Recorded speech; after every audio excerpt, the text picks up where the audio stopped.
Hello everyone, myself Ashija, sitting with my favorite sir, Sumit sir, Thank you so much. A SEBI impanel security market trainer. Yes. Congratulations, sir. Thank you so much, And Ashi. a stock market coach. Sir, मेरे ना बहुत सारे सवाल है related to stock market. मैं ready हूँ, आने दो. Okay, so let's get started. Yes. Sir stock market ना काफी रिस्की हम्म. होती है हाँ होती है सो क्या ये सच में रिस्की होती है या फिर एक लैक ऑफ नॉलेज है यहाँ? ओके. मैं आपको ऐसे समझाना चाहूंगा, आशीजा. ठीक है. एक तरफ अज्यूम करते हैं हम स्टॉक मार्केट में डायरेक्टली इन्वेस्ट करते हैं, दूसरी तरफ हम म्यूचुअल फंड में इन्वेस्ट करते हैं. म्यूचुअल फंड में इन्वेस्ट कर सकते हैं, राइट? राइट, कर सकते हैं। भाई, म्यूचुअल फंड के थ्रू हम इन्वेस्ट करते हैं. म्यूचुअल फंड क्या होता है? म्यूचुअल फंड मतलब वो बहुत सारे लोगों से पैसा लेता है और एक बुद्धिमान आदमी है जो उसको इन्वेस्ट करता है. किसमें? सेम इक्विटी मार्केट्स में. राइट। तो हम इक्विटी मार्केट्स को जब देखते हैं डायरेक्ट इन्वेस्टिंग के इसमें, तो वहां पे पता चलता है कि 10% सक्सेस रेट है, 90% लोग फेल हो रहे हैं मार्केट में. वही म्यूचुअल फंड्स की जब बात आती है, बहुत लोग सेटिस्फाइड है, बोलते हैं म्यूचुअल फंड सही है. हम्म। तो व्हाट हैज चेंज्ड?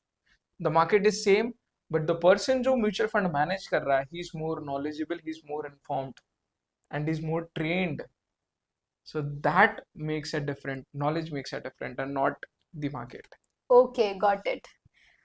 सर मेरा एक बिगेस्ट फियर है Mm-hmm. मनी।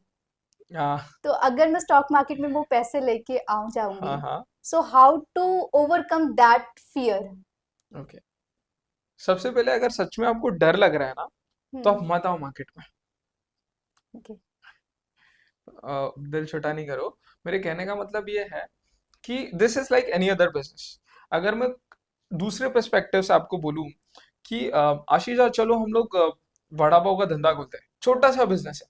लेकिन आप बोलोगे अरे सर रुकते हैं, थोड़ा सा जॉब कर लेती हूँ, पैसे इकट्ठा कर लेती हूँ. वाई? बिकॉज स्टार्टिंग के 6 महीने बिजनेस नहीं चले तो उसके फिक्स्ड कॉस्ट वगैरह मैं बेयर करने को प्रिपेयर करना चाहती हूँ. करेक्ट। बट सेम अगर वो स्टॉक मार्केट बिजनेस की बात आती है, तो आपके 10,000 भी होगा तो सर रेडी टू इन्वेस्ट, बताओ कहाँ इन्वेस्ट करना है. इसके लिए बफर क्यों नहीं है?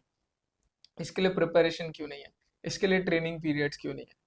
ओके। ओके. और बात जब डर की होती है, तो बहुत सारे लोगों में डर क्यों आता है मालूम है?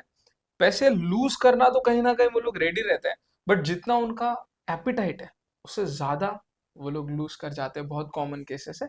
इस वजह से वो फियर होता है. रिस्क मैनेजमेंट और स्टॉप लॉस बफर रखने के मदद से हम इसको ओवरकम कर सकते हैं. ओके, समझा मुझे। सर डाइवर्सिफिकेशन का कॉन्सेप्ट मैंने हर जगह सुना है, तो ये क्या होता है? डाइवर्सिफिकेशन मतलब एग्जाम्पल है ना, एक बहुत इंटरेस्टिंग सा. Don't keep all your eggs in one basket. Right. अगर वो बास्केट गिरा तो अंडे फूट जाएंगे, उसको डाइवर्सिफाई करके रखो. बट मैं इसको थोड़ा सा और अच्छे से एक्सप्लेन करना चाहूंगा. ठीक है. जैसे कि लोग बोलते हैं कि जो परफॉर्मिंग स्टॉक्स होते हैं, परफॉर्मिंग स्टॉक्स जो सबसे ज्यादा रिटर्न देते हैं, जो जबरदस्त स्पीड से चलते हैं, वो ऐड करना चाहते हैं पोर्टफोलियो में. हाँ। पर मैं अगर आपको ऐसा बोलूं कि अगर मैंने आपको जिम्मेदारी दी कि आशीजा, you are the captain of Indian cricket team, hmm. Proud of yes, yourself. Of okay. Course. So 11 के 11 मुझे बैट्समैन चाहिए उसमें. हाँ। Now this makes you a very bad captain. अब हाउ? 11 के 11 बैट्समैन हो जाएंगे भाई, तुम्हारी बॉलिंग आएगी तो क्या, फील्डिंग आएगी तो क्या. सो सिमिलरली स्टॉक्स में भी ऐसा होता है. There is cyclical, non cyclical. कोई बहुत जबरदस्त परफॉर्म करता है तो कोई थोड़ा स्टेबल स्टॉक रहता है. तो हमको उसको कॉम्बिनेशन जरूरत है. जैसे आपके क्रिकेट टीम को इक्वल टैलेंट की जरूरत है, वैसे.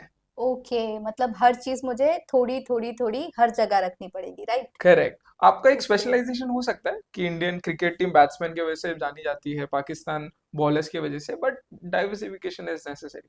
Yes, I will do that. Thank you. Sir practice makes the man perfect, right? Hmm. So should I practice with the demo trading apps और और else I bring my own real money? Okay. ये मैं बहुत hardly answer करना चाहूंगा, क्योंकि बहुत लोग गलती करते हैं पेपर मनी या फिर वर्चुअल मनी से स्टार्ट करके. मैं आपको ऐसे किस्से बताऊंगा. मैं अपने एक्स के साथ हम्म। ओके। गया था घूमने. तो फिर हम वीआर एक्सपीरियंस कर रहे थे, वर्चुअल रियलिटी. तो उसमें ना ऐसा था कि आप वो पहनोगे तो आपको ऐसा लगता है कि आप खाई है नीचे और एक प्लैंक है, उसके ऊपर चलना है, and everything is there. But जब वो पहना, मैं आराम से I was able to do it, क्योंकि बैक ऑफ द माइंड मुझे पता था वर्चुअल है, वो प्लैंक के नीचे मुझे दिख रहा है गहराई है, but it is not more than half a feet, one feet मतलब ऐसे। मरूंगा तो कोई डर नहीं। मरूंगा तो कोई डर नहीं है, गिरूंगा तो कोई डर नहीं। ऐसे। तो वैसे ही जब आप वर्चुअल मनी इन्वेस्ट करते हो ना आशीजा, हम्म। बैक ऑफ द माइंड आपके साइकिक को, आपके दिमाग को पता है कि ये नकली पैसा है, हम्म। एक्चुअली इसका लॉस होना मतलब मेरा लॉस नहीं होना। तो ये आपका साइकोलॉजी डेवलप करने के बजाय ये करप्ट कर देगा। तो start with small money but real money, okay, मतलब दैट इज असली पैसे लेके आने पड़ेंगे। वेरी वेरी वेरी ठीक है, तो मैं इंपॉर्टेंट। जा रही हूँ। असली कहाँ? पैसे लेके आने पड़ेंगे। अरे लेकिन सुन। हो गया सर, बस बाय। अरे यार।